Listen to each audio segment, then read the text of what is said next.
Hi friends, இந்த வீடியோவில் என்னோடய டே இன் மை லைஃப் தான் நீங்கள் பார்க்க போகிறீங்க. இது ஒரு Thursday vlog. ஆல்மோஸ்ட் என்னோடய Thursday ரொட்டீன் இந்த மாதிரி தான் இருக்கும்.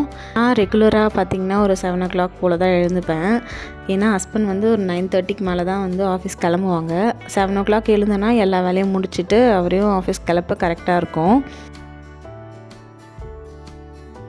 குளிச்சுட்டு வந்துட்டு வேலையை ஸ்டார்ட் பண்ணிடுவேன். இன்றைக்கி வந்து கீரை குழம்பு தான் வைக்கலான்ட்டு பிளான் பண்ணியிருந்தேன். நேற்றுக்கு நைட்டே வந்து ஹஸ்பண்ட் கீரை வாங்கிட்டு வந்திருந்தாங்க. அதை அப்படியே வந்து எல்லாத்தையும் கிள்ளி வச்சுட்டேன். கீரை குழம்பும் அப்புறம் காலிஃப்ளவர் இருந்தது. காலிஃப்ளவர் ஃப்ரையும் பண்ணிக்கலாம் அப்படின்னு சொல்லி தான் இன்றைக்கி பிளான் பண்ணிகிட்டு இருந்தேன்.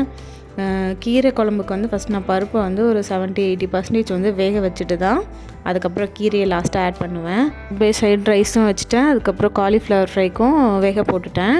கீரையும் லாஸ்ட்டாக சேர்த்துக்கிட்டு ஒரே ஒரு விசில் மட்டும் விட்டு எடுத்துப்பேன். கொஞ்சம் ஈஸியாக இருக்கும். அப்போ காலிஃப்ளவர் ரோஸ்ட்டுக்கு என்னென்ன தேவையோ அதெல்லாம் வெங்காயம் தக்காளி எல்லாம் கட் பண்ணி வச்சுக்கிட்டேன்.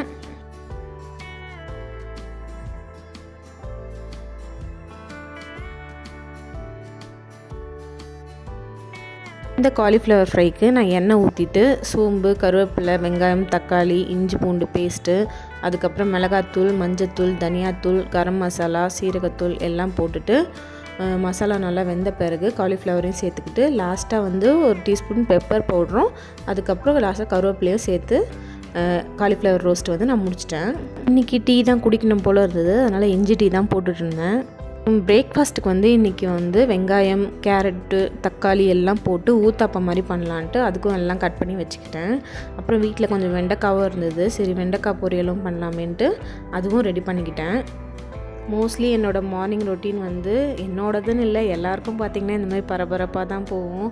எப்போ குழந்தை எழுந்துப்பா அதுக்குள்ளே நம்ம வந்து லஞ்ச் வேலையும் பிரேக்ஃபாஸ்ட் வேலையும் முடிச்சிடணும். லஞ்ச் பாக்ஸ் கட்டிட்டோனாலே அன்றைக்கி பெரிய வேலை முடிஞ்ச மாதிரி. அது டீயும் ரெடி ஆகிடுச்சு. சூடாக டீ குடிச்சிட்டு கீரை குழம்பும் ரெடி பண்ணிட்டேன். லாஸ்ட்டாக ஒரே ஸ்பூன் நெய் மட்டும் விட்டு கீரை குழம்பும் ரெடி ஆகிடுச்சு. பிரேக்ஃபாஸ்ட்டும் வந்து ஊத்தாப்பம் ரெடி பண்ணிட்டேன். ஹஸ்பண்டுக்கு லஞ்ச் பாக்ஸும் பேக் பண்ணியாச்சு. பிரேக்ஃபாஸ்ட்டும் சாப்பிட கொடுத்தாச்சு. அதுக்குள்ளே பாப்பா வந்து எழுந்துக்கிட்டா ஒரு 9 o'clock போலவே. அவர் கொஞ்சம் நேரம் வச்சு சமாளிச்சிட்டு இருந்தார். அதுக்குள்ளே என்னோடய ஃபுல் வேலையை நான் வந்து கம்ப்ளீட் பண்ணிக்கிட்டேன். ஹஸ்பண்டையும் வந்து ஆஃபீஸ் கிளப்பி விட்டாச்சு. அதுக்கப்புறம் வந்து நானும் பாப்பாவும் ஃப்ரீயாக உட்காந்துட்டு மார்னிங் பிரேக்ஃபாஸ்ட்டை வந்து சாப்பிடுவோம். அதுக்கப்புறம் ஒரு 2 hours வந்து டைம் இருக்கும் கொஞ்சம் ரெஸ்ட் எடுக்கிறதுக்கு. பாப்பா கூட கொஞ்ச நேரம் விளையாடிட்டு அவளையும் குளிப்பாட்டி ரெடி பண்ணிக்கிட்டு பெட்ரூம் வந்து கொஞ்சம் இப்படி தான் எல்லாம் டவல்லாம் போட்டபடி இருக்கும். அதெல்லாம் எடுத்து கொஞ்சம் க்ளீன் பண்ணி வச்சுருவேன். பாப்பாவுக்கும் வந்து லஞ்ச் கொடுத்துட்டு போவோம். பார்த்திங்கன்னா ஒரு 1 o'clockலேருந்து 1:30க்குள்ளேயே வந்து லஞ்சு வந்து முடிச்சுடுவோம். நாங்கள் 2 பேருமே முடிச்சுட்டு பாப்பாவையும் தூங்க வச்சுட்டு அன்றைக்கி வந்து வீடை ஃபுல்லாக கொஞ்சம் க்ளீன் பண்ணிவிட்டு மாப் பண்ணோம். ஏன்னா மோஸ்ட்லி Thursdayனாலே வந்து வீடெல்லாம் பெருக்கிட்டு தொடச்சி விட்ருவேன். சாமிக்கு போல் வந்து சாமி கும்பிட்றதுக்காக வீடெல்லாம் தொடச்சி விட்டுருவேன்.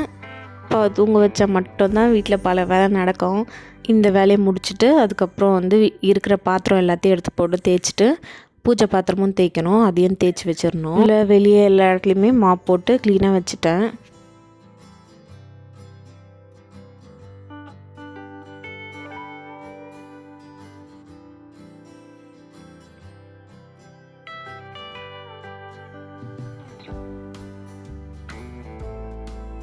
10 days ஊருக்கு போகிறதுக்கு முன்னாடி கொஞ்சம் செடிங்கெல்லாம் நல்லா இருந்தது. இப்போ வந்து நிறைய வந்து காஞ்சி போச்சு. 2 செடி வந்து செத்து போச்சு. அதையும் எடுத்து வந்து போட்டுட்டேன். அதுக்கப்புறம் காஞ்ச இலையெல்லாம் கட் பண்ணி விட்டு ஈவினிங் போல் செடிங்களுக்கெலாம் வந்து தண்ணியும் ஊற்றிட்டேன்.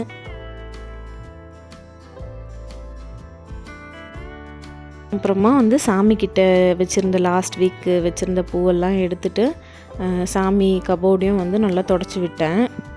அதுக்கப்புறம் வந்து பூஜை பாத்திரங்கள்லாம் தேய்ச்சி வச்ச பாத்திரங்களுக்கெல்லாம் மஞ்சள் குங்குமம்லாம் வச்சாச்சு.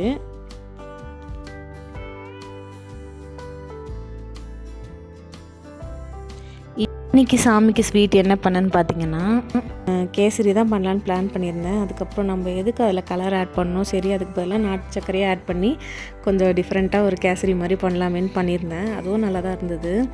அப்புறம் எல்லாமே சாமிக்கு பூவெல்லாம் போட்டு எல்லாம் ரெடி பண்ணி வச்சுட்டேன். ஆல்மோஸ்ட் எல்லா வேலையும் முடிஞ்சுது. கரெக்டாக பாப்பாவும் எழுந்துக்கிட்டா. அதுக்கப்புறம் பாப்பாவுக்கு வந்து ராகி ஊற வச்சுருந்தேன். ராகியில் கஞ்சியும் பண்ணிவிட்டு அதில் கொஞ்சம் நாட்டு சர்க்கரையும் போட்டு நல்லா மிக்ஸ் பண்ணிவிட்டு பாப்பாவுக்கு கஞ்சியும் ஊட்டி விட்டேன். அவள் எப்பயுமே ஒரு 5 o'clockலேருந்து 5:30க்குள்ளே கஞ்சி குடிப்பாள். ரெகுலராக இந்த கஞ்சி தான் கொடுப்பேன். கொஞ்சம் ஸ்வீட்டாக இருக்கிறதுனால பாப்பாவும் சாப்பிட்ருவா.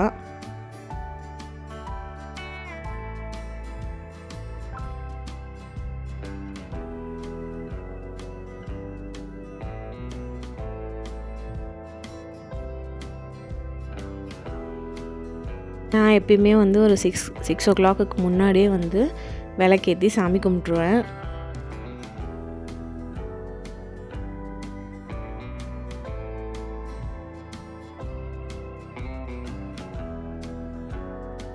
அதுக்கப்புறம் ஒரு 2 hours வந்து ரெஸ்ட் எடுத்துகிட்டு பாப்பாவும் நானும் கொஞ்ச நேரம் டிவி பார்த்துட்டு இல்லை விளையாடிட்டு நைட்டு டின்னர் செய்ய ஆரம்பிச்சிடணும். மோஸ்ட்லி என்னோடய ரொட்டீன் வந்து இப்படி தான் இருக்கும். இந்த vlog பிடிச்சிருக்கான்னு சொல்லுங்கள். நெக்ஸ்ட் வீடியோவில் பார்க்கலாம்.